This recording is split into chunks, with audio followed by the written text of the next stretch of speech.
கடகராசி அன்பர்களுக்கு ஒரு நல்ல பலன் அப்படிங்கிறதே 5 வருஷமாக இல்லவே இல்லை. அதற்கு அடுத்தது இவர்களுக்கு இப்போ இந்த ராகு கேது பெயர்ச்சி வந்ததுன்னு வச்சுக்கோங்களேன். கேது வந்து 2ல் வந்துடுவார், ராகு வந்து 8ல் வந்துடுவார்.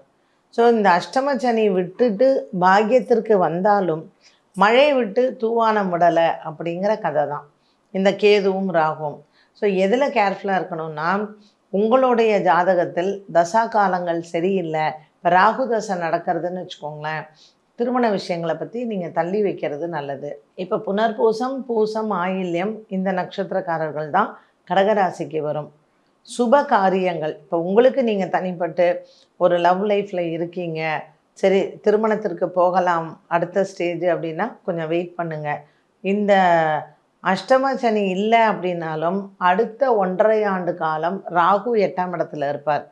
அண்ட் கேது 2ல், ராகு 8ல், குரு பாக்கியத்தில் 9ஆம் இடத்துல இருந்தாலும் கூட பெரிய அளவுக்கு அவங்க வந்து நமக்கு ஒரு நல்ல பலனை வந்து சுப காரியங்களை வந்து கொடுக்க மாட்டார். அப்போது இந்த கடகராசி நேயர்களுக்கு எனக்கு நல்ல நேரமான்னு கேட்டிங்கன்னா ஆமாம், நல்ல நேரம்தான். அப்போது எதில் நான் எச்சரிக்கையாக இருக்கணும்?